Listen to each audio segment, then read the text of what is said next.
Baik, Assalamualaikum warahmatullahi wabarakatuh. Selamat pagi, salam sejahtera untuk kita semua. Semoga hari ini atau eh, anak-anakku yang mendengarkan suara Bapak, eh, hari ini Bapak akan menjelaskan tentang sejarah alat musik tradisional dan juga konsep musik tradisional dan juga serta macam-macam jenis alat musik tradisional.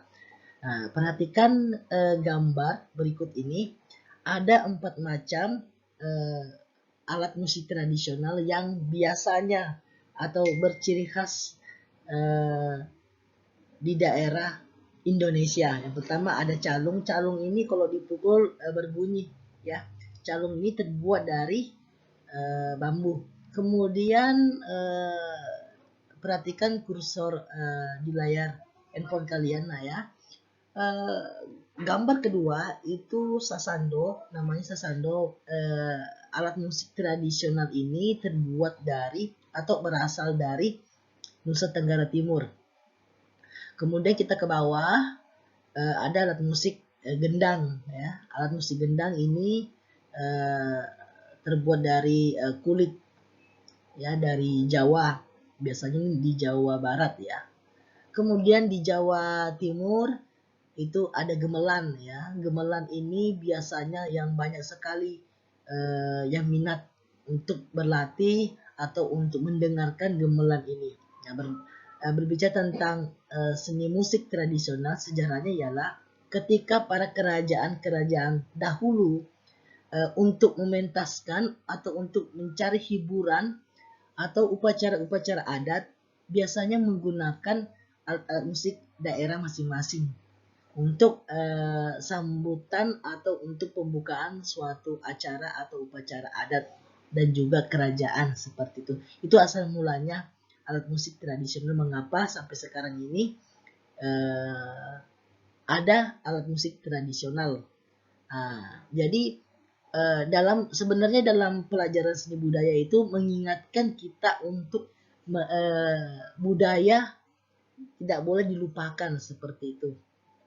Bapak yakin kita semuanya berbeda-beda, namun kita saling toleransi, kita sama-sama satu bendera Indonesia, dan juga kita harus saling menghargai. Jadi ini adalah alat musik tradisional yang biasanya digunakan oleh kerajaan-kerajaan pada saat upacara atau hiburan. Lanjut ke Kita lanjut ke slide selanjutnya, yaitu tentang konsep seni musik tradisional. Konsep itu adalah gambaran atau bentuk. Jadi musik tradisional berasal dari kata seni musik dan tradisi. Nah, ini yang kata tradisi ini harus kita perhatikan. Tradisi ini, kata kalimat tradisi ini kita harus perhatikan bahwa suatu kerajaan, upacara-upacara atau kegiatan-kegiatan tradisi memang seharusnya ada hiburan tentang seni musiknya. Jadi seni musik merupakan cabang menggunakan suara nada. Suara dan nada itu tidak boleh dipisahkan. Suara itu Suara itu menghasilkan bunyi. Sedangkan nada itu bunyinya apakah nada tinggi atau nada rendah. Seperti itu, ya. Jadi suara dan nada tidak boleh dipisahkan. Oke, lanjut ke slide selanjutnya. Bapak harap slide ini bisa memahami. Kemudian kita membahas tentang pengertian seni musik tradisional menurut beberapa ahli. Ini ada beberapa para tokoh atau para penemu, ya. Bapak katakan para penemu atau para menganalisis atau menguji, ya, apakah benar analisisnya atau tidak. Tokoh yang pertama, Ralph Taylor, mengatakan seni musik adalah seni ekspresi. Betul, ya. Ekspresi itu tergantung musiknya. Kalau musiknya harmonis, bagus. Kalau misalkan ekspresinya musiknya rock, maka suara-suara yang keras, seperti itu, ya. Itu ekspresi. Kemudian artistik dengan bunyi-bunyian atau melodi alat musik ritmis atau nada-nada yang harmonis, ya. Nah, seperti itu disebut dengan seni musik. Nah, adanya seni musik pasti ada suara dan nada. Seperti itu. Kemudian tokoh yang kedua, Remy Shalado mengatakan, sebenarnya seni musik adalah wujud hidup dari kumpulan ilusi. Nah, ini ilusi dalam alunan suara yang mampu menggerakkan penikmatnya. Benar. Kalau ini Bapak sangat setuju bahwa dalam seni pesulap kita dihipnotis. Tetapi kalau dalam seni musik itu ada ilusi, ketika kita mendengarkan suara atau nada atau irama, kita juga ikut bergoyang seperti itu ya. Karena dapat ilusi. Karena dia menarik ilusi kita. Bagaimana caranya kita ikut bergoyang dengan suara-suara yang baik atau suara-suara atau irama yang eh, bagus ya. Akhirnya kita ikut bergoyang ya. Kemudian tokoh yang ketiga Limantara. Limantara mengatakan seperti ini. Seni musik adalah suatu cabang seni abstrak. Ya benar, karena kita tidak bisa melihat, kita hanya bisa mendengar ya, seperti itu.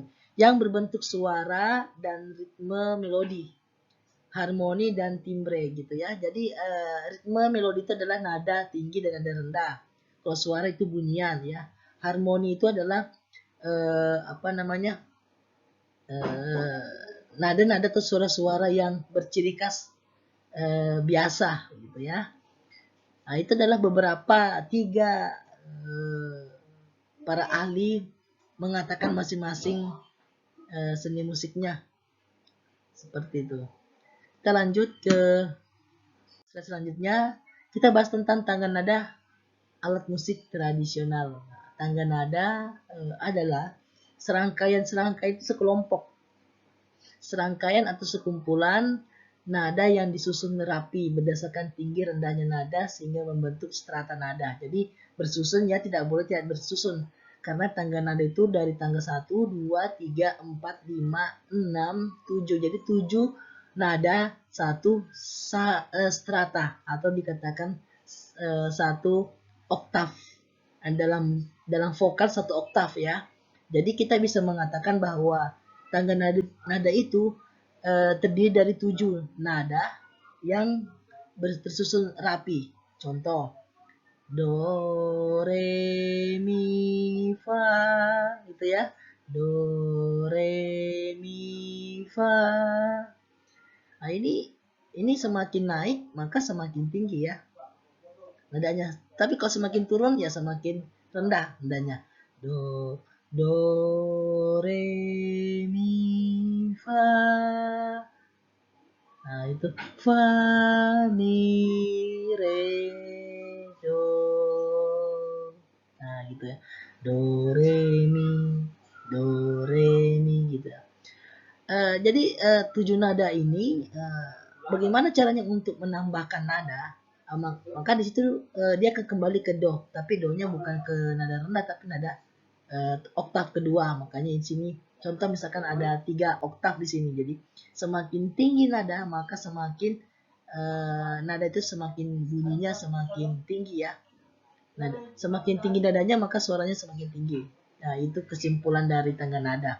Untuk belajar vokal, belajar bernyanyi itu Bapak sarankan untuk belajar tangga nada sehingga tidak terjadi fals dan pernafasan itu juga perlu. Lanjut ke tangga nada pentatonis. Tangga nada pentatonis ini biasanya digunakan pada alat-alat musik tradisional. Beda halnya dengan tangga nada yang digunakan alat-alat modern, ya, alat-alat musik modern. Jadi tangga nada pentatonis memiliki 5 buah nada yang aktif berperan dalam permainan sebuah lagu. Biasanya suling ya, suling, kemudian angklung ya. Angklung itu kenapa Bapak mengatakan 5 nada? Karena itu hanya nada tersebut itu bolak-balik saja ya. 1 2 3 4 5 5 3 4 1 1 2 5 gitu ya, seperti itu. Mungkin anak-anakku yang suka bermain alat musik tradisional seperti angklung dan gemelan itu bisa karena dia mempunyai nada-nada pentatonis yang tidak banyak ya, tidak ribet. Kita lanjut ke slide selanjutnya yaitu bagian B, tangga nada diatonis. Nah, tangga nada diatonis ini yang digunakan oleh para alat musik modern. Seperti apa? Gitar, piano, biola, ya, trompet dan sebagainya. Nah, itu perbedaannya. Jadi pentatonis itu hanya digunakan alat musik tradisional, ya. Tetapi kalau misalkan tangga nada diatonis itu menggunakan alat musik modern. Maka tangga nada diatonis ini merupakan tangga nada yang susunannya terdiri atas 7 buah nada dalam satu oktav. Nah, kalau pentatonis itu cuma 5 oktav saja, ya, 5 nada saja dipakainya. Tetapi kalau diatonis ini 7. Mengapa 7? Karena alat musik modern itu lebih bagus ketimbang seni musik tradisional. Kenapa? Karena hanya digunakan pada saat-saat tertentu saja. Kalau tangga nada diatonis ini, seni musik modern ini ya umum, ya, mau dipakai kapan saja bisa. Bahkan boleh dikolaborasi dengan musik-musik tradisional. Jadi di sini ada tiga pembelajaran sebenarnya, 3 contoh simbol nada. Yang pertama simbol angka, ini biasanya digunakan pada saat keyboard, ya. Satu, biasanya kan ada tuh putih, tombol putih tuh, putih di bawah, atas di hitam, ya. Jadi yang di bawah itu diukur aja 1, 2, tombol 1, tombol 2, tombol 3, tombol 4, tombol 5, tombol 6, tombol 7. Kalau main keyboard atau piano, jika saya menekan 4 ini, 4 yang ke tangga nada yang keempat, maka bunyinya F dari pemain gitar atau pemain alat musik selain keyboard, ya. Kemudian untuk vokalnya pasti dia bersuara di bagian fa.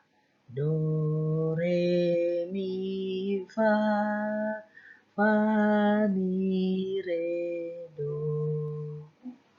Nah, gitu. Jadi kembali ke bawah. Do, re, mi, fa, sol, la, si, do. Nah, do-nya kan kembali ke sini. Jadi do-nya itu tinggi. Oke, jadi bisa membedakan tangga nada pentatonis yang digunakan alat musik tradisional, kemudian tangga nada diatonis hanya menggunakan alat musik modern. Nah, oke, terlanjut. Interval adalah jarak nada. Ini mungkin anak-anakku bisa memahami bahwa interval itu adalah jarak nada. Mengapa? Untuk mencontohkan ketika kalian berbisik dan ketika kalian teriak, itu dikatakan interval.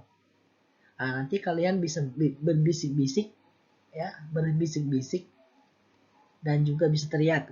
Bapak akan berikan contohnya. Tes 1 2 dicoba. Tes 1 2 dicoba. Nah, itu interval. Jarak nadanya ada nada yang rendah dan ada nada yang tinggi.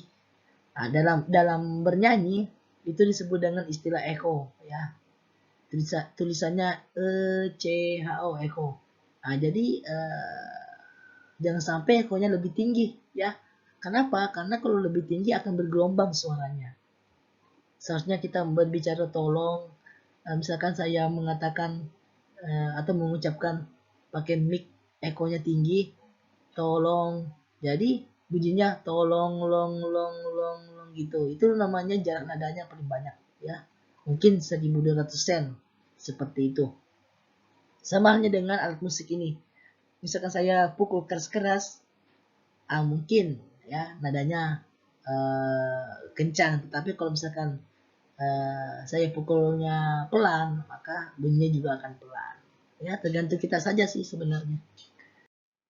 Kemudian kita bahas tentang jenis alat musik tradisional. Nah, ini menarik buat kalian, anak-anakku, memahami tentang alat musik tradisional ini. Ada 4 jenis yang harus kita ketahui. Jadi, alat musik tradisional yang tumbuh dan berkembang di negara ini, atau di Indonesia ini, bahkan di Nusantara dari Sabah sampai Merauke, yang sangat beragam dan luas sehingga dapat dilihat atau ditinjau, ya, atau dapat dinikmati dari beberapa daerah. Contoh, idiofon. Baik, Bapak akan membahas tentang instrumen dulu nih, ya. Ini instrumen. Instrumen itu apa sih, Pak Asgar, gitu, ya. Instrumen itu adalah seseorang yang melakukan atau menggunakan alat musik tradisional seperti itu. Seseorang yang menggunakan alat musik tradisional itu instrumen ya. Contoh saya dan kalian bernyanyi, kalian bermain gitar, saya bermain biola. Kita kolaborasi. Nah, itu instrumen. Saya menggunakan biola, kalian menggunakan gitar. Nah, itu instrumen. Jadi, instrumen itu adalah seseorang yang menggunakan alat musik. Kita bahas tentang idiofon. Apa itu idiofon? Idiofon adalah instrumen yang sumber bunyinya berasal dari badan benda itu sendiri. Contoh, gong. Ya, gong itu asalnya adalah dari besi. Kemudian angklung. Angklung itu kan suaranya terbuat dari suara tersebut itu dari bambu. Ya, kalian memukul meja ya, itu dikatakan idiofon karena suaranya tadi dari meja ya. Kemudian membranofon. Membranofon adalah instrumen yang bunyinya berasal dari seliput benda atau kulit maupun plastik. Contoh alat musik membranofon yaitu gendang, beduk, dan drum ya. Karena drum itu kan terbuat dari plastik ya. Lapisannya. Kemudian kulit itu terbuat dari biasanya kulit sapi dan kulit kambing untuk dibuatkan beduk atau gendang ya. Oke, seperti itu. Bahkan juga kalau boleh ditambahkan karet ya, biasanya itu karet juga bisa. Membranofon. Kemudian kordofon. Kordofon adalah instrumen yang bunyinya berasal dari bantuan dawai. Bantuan dawai itu adalah menggunakan tali atau senar yang direntangkan atau ditegangkan atau dieratkan ya. Contohnya kecapi, sasando, sampai apalagi ukulele, gitar. Nah, kalau gitar kan itu kan masuk dalam seni musik, alat musik modern ya. Nah, tetapi ini alat musik tradisional, maka dikatakan kecapi boleh, ukulele boleh, sasando boleh. Kemudian kita bahas tentang slide selanjutnya, aerofon. Air itu kan udara ya. Aerofon itu adalah alat musik instrumen yang bunyinya berasal dari bantuan udara yang ditiupkan ke dalamnya. Nah, ini pasti kalian tahu bahwa suling jawabannya ya. Trompet jawabannya ya. Nah, itu dan lain-lain yang digunakan pada saat ditiup. Nah, itu disebut dengan aerofon. Nah, mungkin anak-anakku bisa memahami tentang aerofon, idiofon, kordofon ya, sama membranofon. Itu bisa membedakan, jangan sampai salah dan tertukar. Baik, itu saja Bapak sampaikan materi hari ini. Tugas individunya tidak perlu dikerjakan. Bapak harap dan Bapak pasti tahu bahwa kalian sudah memahami alat musik apa saja yang termasuk idiofon, membranofon, kordofon, dan aerofon. Baik, jika ada pertanyaan silakan tanya ke Bapak melalui WhatsApp atau grup. Kemudian silakan disimak video ini jika kalian lupa atau mendekati dengan ujian. Dan Bapak harap bisa memahami dan mengerti tentang ilmu seni budaya, terutama yang kita bahas seni musik tradisional. Baik, itu saja Bapak harap semua bisa memahami dan mengerti. Bapak akhiri, Assalamualaikum warahmatullahi wabarakatuh. Selamat pagi.